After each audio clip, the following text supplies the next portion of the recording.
रामकृष्ण हरी मित्रांनो, बेदाणा कसा तयार केला जातो त्याची थोडक्यात जरा माहिती देतोय।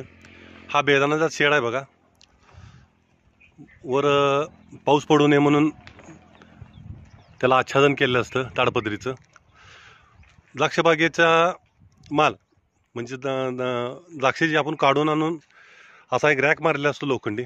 त्या लोखंडी रॅकमध्ये केमिकलमध्ये भिजवून असा ठेवलेला असतो। बघा इथं तुम्हाला अगदी हे बघा,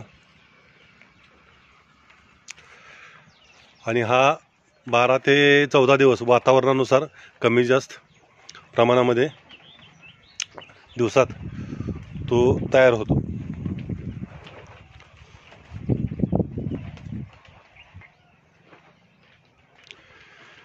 बऱ्यापैकी ज्या भागामध्ये द्राक्ष बागेची लागवण आहे त्या भागामध्ये शेतकऱ्यांना माहिती आहे, पण ज्या भागामध्ये द्राक्ष बाग ही केली जात नाही त्या लोकांना हे जरा थोडं, जसं आमच्या भागामध्ये काजू पिकत नाही तर आम्हाला काजूविषयी जरा कुतूहल असतं, तसंच ज्या भागामध्ये द्राक्ष पिकत नाही त्या भागातल्या लोकांना तो बेदाणा कसा तयार केला जातो ह्याचं जरा थोडं कुतूहल असतं, म्हणून हा आपण व्हिडिओ तयार करतोय।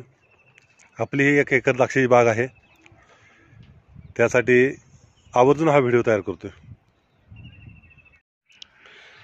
हे पहा शेतकरी मित्रांनो, हा 12 दिवसानंतर तयार झालेला हा बेदाणा आहे।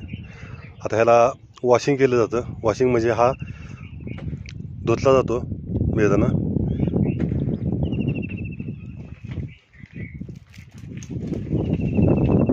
हा बघा, ह्याच्यानुसार ह्याची क्वालिटीच मशीनमध्ये घातली जाते, जेणेकरून प्रत्येक वेगवेगळ्या पद्धतीचे जे निघतात, म्हणजे हिरवा निघतो, थोडा बिस्किट कलर असतो तो निघतो, त्यामधून काळा, अशा ह्यातून 3-4 क्वालिटी निघतात।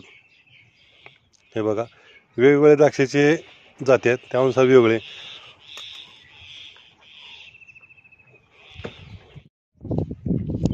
हे पहा इथं वॉशिंग केलं जातं।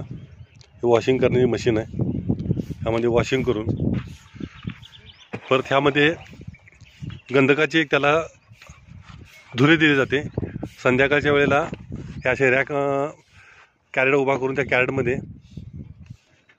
बेदाणा घालून त्याला इथं दिसतंय बघा, हे गंधक आहे, गंधक जाळा होतो, ते गंधकाचा जो धूर आहे